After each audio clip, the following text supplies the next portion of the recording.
والسلام على رسول الله إن شاء الله የዛሬው ቅራ ኢንሻአላህ በጣም ውስጧ ላይ ጠቃሚነት ስላላት ለፍዞቹን ብቻ ሳይሆን ውስጥ ላይ ያለው ተቀሲማ ክፍላቸውንም ይዘን ነው የምንሄደው ማለት ነው ኢንሻአላህ ቃል ኢብኑ ከቲር ረሂመሁላሁ ተዓላ የበላይ የሆነ ኪታብ ይዘንለትና ኢብኑ ከቲር ቁርአን ሙፈሲር ነው ምን ይላል አልኻሊቁ አለ ፈጣሪ እኮ ለهذه ለነዚህ አልአሽያ ለነዚህ ነገራቶች ፈጣሪ የሆነው እኮ ያኒ ምንን ይመስል ለምሳሌ ሰማይን ምድር ሰውንም ይሁን የትኛውን ፀሐይ ጨረቃ ኮከብን እነዚህ ነገራቶች ሁሉ የፈጠረ የሆነው እኮ ፈጣሪ እኮ እሱ አልሙስተሒቅ የተገባው ነው ለዒባዳ ለአምልኮት አለ ወአንዋዑ አይነቶች ለዒባዳ የአምልኮት አይነቶች አለት ያቺ አመረ አላህ አላህ ያዘዘባት ቢሃ በሷ አምልኮት ብሎ በሷ ያዘዘባት በሆነችዋ ለእሱ ሊሰጠው ግድ ይላል አለ ለምሳሌ ሚስሉ አምሳያ አልኢስላም እስልምናን ይመስል ለእሱ እጅግን መስጠት ይመስል በእስልምና ትእዛዛቶች ወልኢማን በኢማን እንደዚሁ እሱ እመኑ ባለብን ነገራቶች ሁሉ ማመንን ይመስል ወልኢሕሳን በጎ ስራን ይመስል ወሚንሃ ከነዚህ የሚካተታል አሁንም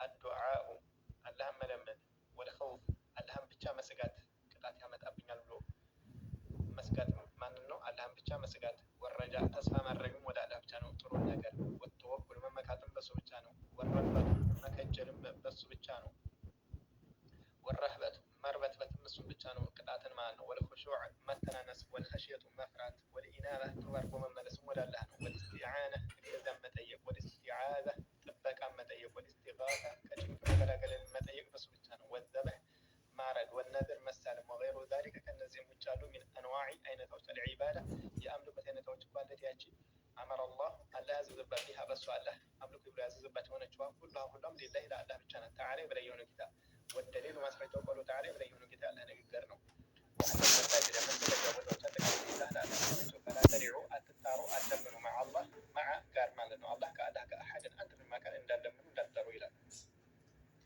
طيب هنا زيجا ما برا ولا ينوبزوا فإذا من تكمل إنما لسنا من نشأ عليه الإسلام بلا عليه الإسلام الاستسلام لله لا أجل كلمة مثلا الطاعة سنة بمتزل والبراءة من الشرك وآلهة ከሽርክ ሰዎች መጽዳት ከነሽርኩ ማለት ነው። አይት እንግዲህ እስላም በውስጡ የራሱ የሆነ አርካን አለው። እነሱም 5 አርካኖችን ይዟል። አንደኛ በአላህና በመልእክተኛው ማመን፣ ሶላት፣ ዘካ፣ ጾም፣ ሐጅ እነዚህን አካቶ የያዘ ነው እስላም የሚለው። እነዚህ ለአላህ ነው የሚገቡት እነዚህ ሁሉ። ወልኢማንም እንደዚሁ አላህ እመኑ ብሎ ያዘዘብን ነገር ሁሉ በመልእክቶች ማመን ይመስል በመጽሐፍቶች ማመን ይመስል በቃ እስላማዊ የሆኑ يعني شرع የሆኑ ጉዳዮች አላህ እመኑ ባለበት ነገር ሁሉ ማመን ይሄ ምንድነው ከአላህ አመር ይካተታል ማለት ነው ትእዛዝ ነው ይሄም ከዒባዳ የሚካተተው ማለት ነው ወልኢሕሳን በጎ ስራ ብሎ ማለት ምንድነው ስራ ማሳመር ለአላህ ብቻና ብቻ አላህ ሲገዛ ሰውየው ልክ አላህን እንደሚያየው ሆኖ ሊገዛ እሱ ባየው እንኳን አላህ ያየኛል ብሎ ማለት ነው መገዛትን ይመስል ሌላው አዱዓ ዱዓን ይመስል ዱዓ ለሁለት ይከፋል ዱዓ ለዒባዳ ወዱዓ መስአላ የጥያቄ የሆነ ዱዓና ዱዓ ለዒባዳ በሰውነት የሚተገበር የሆነ ሊየድም ዱዓ ለመስአላ ማለት መሰለን አንድ ሰው ያ ረቢ እንደዚህ ስጠኝ ማለት ነው ይመስል ወይም ደግሞ እንደዚህ አይነት መከራን ገፍተረብኝ ማለት ነው ይመስል ይህም ይባላል ዱዓ ለመስአላ ይባላል ዱዓ ለዒባዳ ማለት ደግሞ ከሶላት ወዘካ ወልሐጅ ወሶም እነዚህ አሁን በሰውነት አካል የሚተገበሩ ማለት ነው ከሰውነት ጋር ሙዓለቃ አላቸው ለምሳሌ ጂሃድን ይመስል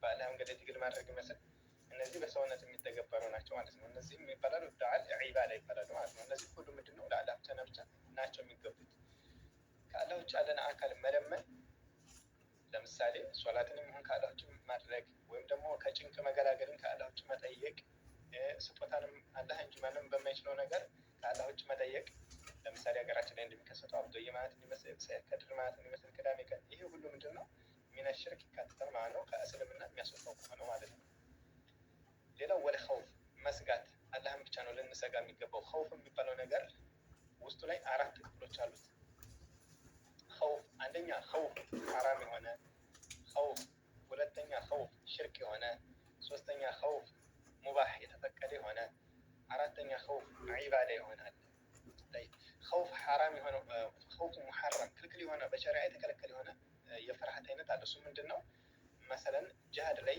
ጥላቶችን ፈርቶ መሸሽ ይመስል አሁን ይሄ ምንድነው እንደ ሸሪዓ ሁክም የተከለከለ ሐራም ነው ምን ከባይረ ነው ከተታለ ወንጀሎች አንዱ ይሄ ነው እንግዲህ ጥላቶችን ለመዋጋት ሰው ከሄደ በኋላ ጀርባ ሰጥቶ መሸሽ የለበትም ይሄ ኸውፉን ሐራም يعني محرم ክልክል የሆነ ነው በሸሪዓ ሰውየውን ከስልምና ያስወጣው ላኪን ግን ትልቅ ወንጀል ሰርቷል ይባላል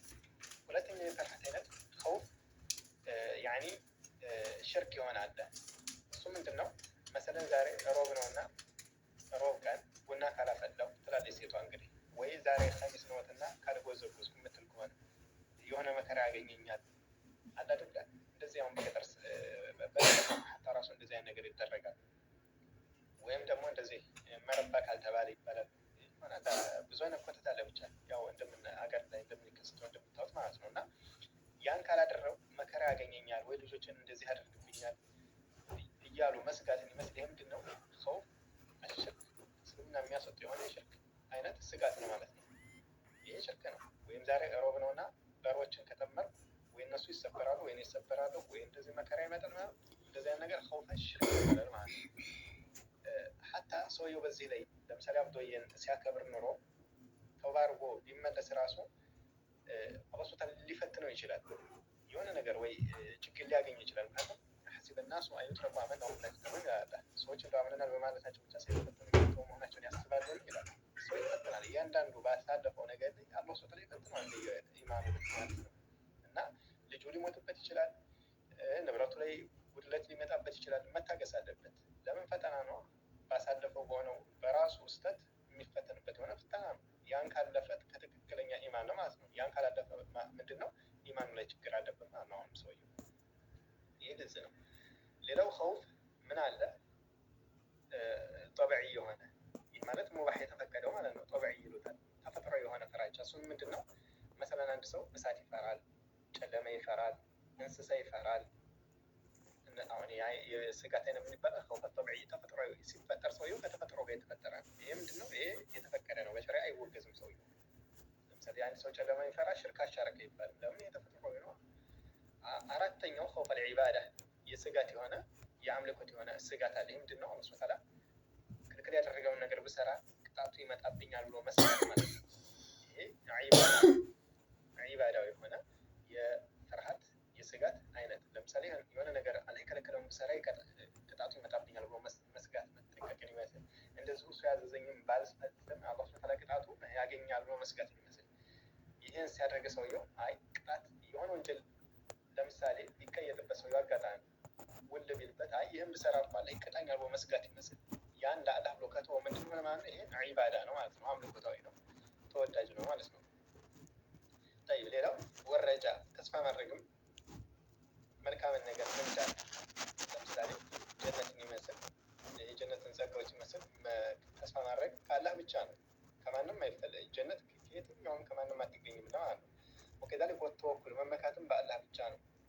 መመካት በአላህ ብቻ የሆነ ነገር መከራም በማስወገዱ የሚሆን መልካም ነገር በማምጣት ሲሆን መመካት የሚቻለው በአላህና በአላህ ብቻ ነው ማለት ነው። ለምሳሌ አንድ ሰው የሆነ ሰበብ አስባብ ሊያደርግ ይችላል። መሰለን ሰው ጠበኛ ካለው ለምሳሌ ወይ ጓደኛ ሰብስቦ ወይ ከዘመድ ጋር ወደ እነሱ ሊጠጋ ይችላል። ያ እነሱን እንደ ስበብ እንደ ምክንያት ሆኖኛል ካለ ሽርክ ያሆነበት። ላኪን ግን አይ ወደ እነሱ በመጠጋት ማንም ምንም አያደርገኝ ብሎ የሚተማመን ከሆነ ግን ከአላህ ችሎታ ውጭ አድርጎ ያኔ የአላህ ዋ ሳይቀላቀል ዝም ብሎ በእነሱ ብቻ የሚመካ ከሆነ የዛኔ ሽርክ ይሆንበታል። ላኪን ግን እነሱን እንደ ስበብ ከተጠቀመሳ የዛኔ ሽርክ ይሆንበታል። የትኛውም ሁኔታ የሆነ ነገር ስንመካ ምንድነው እነዛን እንደ ስበብ ነው መቁጠር ያለብን እንጂ ነገራቱን አላህ ብቻ ነው የሚወጣው ብለን ነው ማስጠጋት ያለብን። የአላህን እንትን ካላያያዝን ሽርክ ይሆናል ማለት ነው። ሌላው ወረግባ መከጀል። ይሄ ያው ረጃ የሚለው ጋር ተመሳሳይ ነው። ወራህባ እርበትበትም የሚለው እንዳሳለፍነው ነው። አላህን ብቻ ቅጣትን አስመልክቶ ለምሳሌ ጀሀነምን ይመስል እሳት ሰውየው መጠንቀቅን ይመስል አላህን ነው የሚፈራው። አላህን ፈርቶ መልካም ነገራቶችን መስራት ያዘዘውን ማለት የከለከለውን መከልከልን ይመስል ማለት ነው። ወልኹሹዕ መተናነስ በዒባዳ ውስጥ ሆኖ ሰውየው ኹሹዕ ሊኖረው ለምሳሌ ሐታ ሶላት ሆኖ ኹሹዕ ኖሮት የሚሰግድና ያለ ኹሹዕ የሚሰግድ አለ እና አላህ ተዓላ ሲገዛ ሰውየው በኹሹዕ ማድረግ ይህም ዒባዳ ነው። ወልኸሽየቱ መስጋት ኸሽያና ኸውፍ ልዩነት አላቸው ይላሉ። ስጋት ይሄ ጃሂሉንም ዓሊሙንም አካቶ ያዘ ይላሉ። ዓሙም ነው።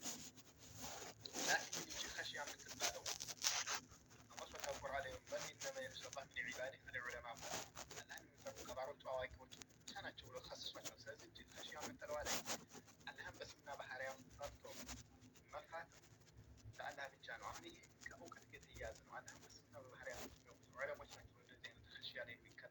ለምን አላህ ሱብሓነሁ ወተዓላ ቁርአን ላይ ምንድን ነው ያለው? ኢነማ የኽሸ አላህ ኸሽያ ነው ስጦታ አዘጋጅ